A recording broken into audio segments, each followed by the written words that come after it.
Revolution so we can talk about our differences and what things changed throughout those times. Let me call him right now.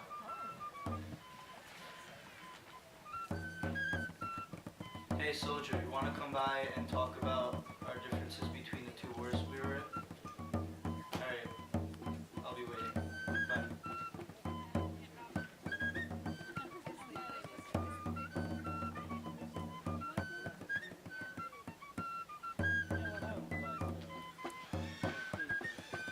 Looks like he's here now.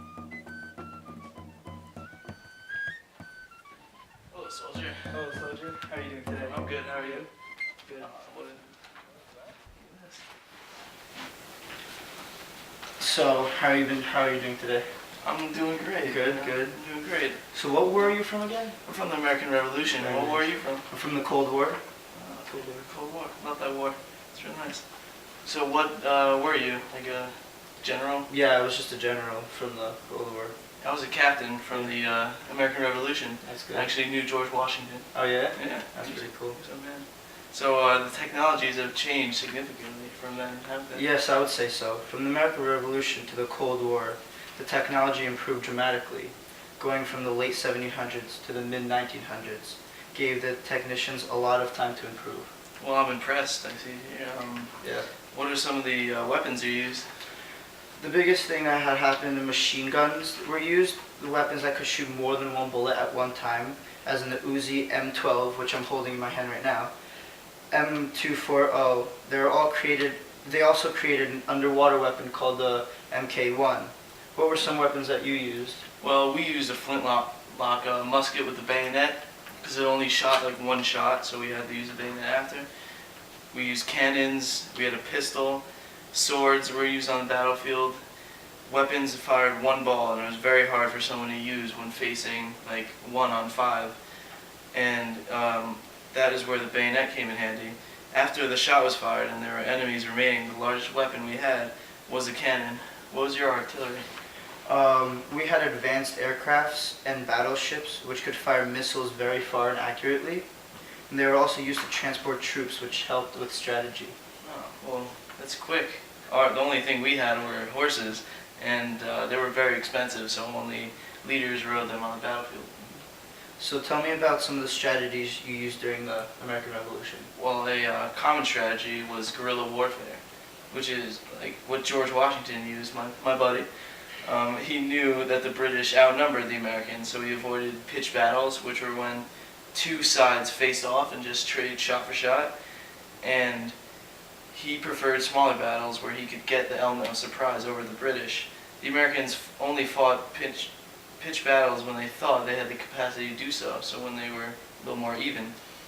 And like in the Battle of Saratoga, what are some of your tactics? We used Espionage? espionages, thank you. Multinational alliances, propaganda, brinkmanship, and surrogate wars were some strategies used during the Cold War. These are very efficient tactics that helped America.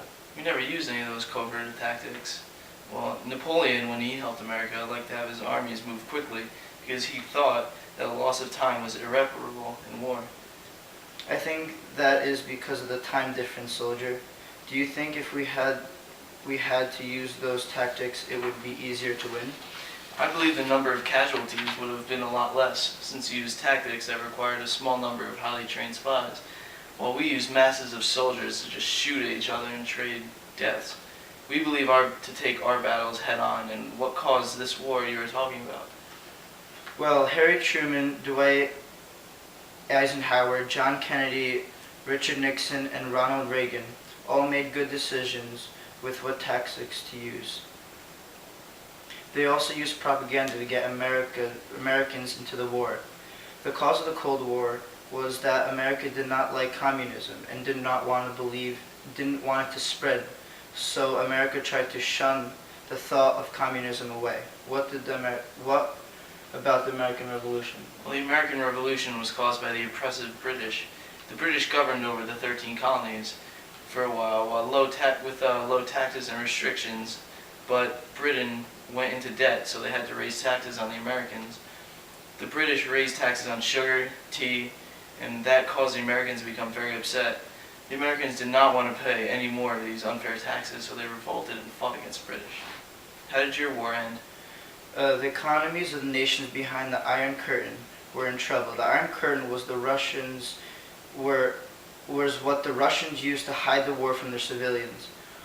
They would tell them nothing was wrong and basically shut their eyes for them. In Russia, there were long lines of people waiting to buy food. They had to have coupons from the government just to buy socks. Some historians believe that the trillions of dollars that both the US and the USSR spent on nuclear arms and conventional armies had caused the problem in Russia. Also, the USSR collapsed at the end of the Cold War. How did your war end, soldier? Well, the American Revolution ended with the Battle of Yorktown. French ships in the sea attacked British ships, and American soldiers fought British soldiers on land, which caused the British to become overwhelmed. They pulled out of Yorktown, which caused both sides into a stalemate. This compelled the British to understand that the colonies deserved independence, and the war officially ended with the Treaty of Paris, where Benjamin Franklin, John Adams, John Jay, and Henry Lawrence negotiated for independence. This proved that Americans won the war by gaining their independence. It's very interesting. I like their tactic. Overwhelm the enemy. What were the uniforms like? Well, the uniforms were a very important part of the American Revolution. Every soldier had to be in uniform during battles, and it was very easy to tell which soldier fought for the British or the Americans. The uniforms worn during the American Revolution were composed of several pieces of clothing, and they were made out of heavy material like wool. This made fighting during the summer very hard because every soldier would be in danger of heat exhaustion. Despite the heat, they wore it anyway. It must have felt great to bathe after their battles, being in that heat and uniform all day. The USSR did not really have a uniform, which I feel was not a smart thing to do. Well, you talked about spies, so they must have not wanted to stand out. This is a good point, soldier. I didn't think of that. But what I'm not sure about is if they did that for a reason or they just didn't have the money.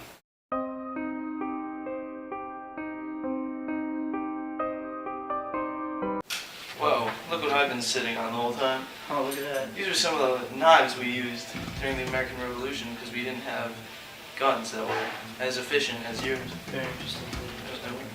Well, this has been an eye-opening discussion with a fellow soldier. It was interesting learning about your strategies, weapons, and technology of your time. Things have changed so much since the 1700s. I agree, the whole concept has manipulated since the American Revolution to the Cold War. I thought the way they fought and the weapons were very interesting, and I have learned a lot. Me too. I cannot believe how fast your weapons shoot. While it took me almost 3 minutes to shoot 3 shots, it is very impressive. What's impressive is that you could win those battles with the types of weapons that you use that only shoot 3 bullets in 3 minutes. Well, there is an even playing field. If I had to face off with your weapons using ours, I would be in a lot of trouble. Agreed, soldier. Thank you for this experience. I've learned so much from talking to you about the American Revolution. I bid you adieu. And I have learned about the future. Thank you and have a nice day.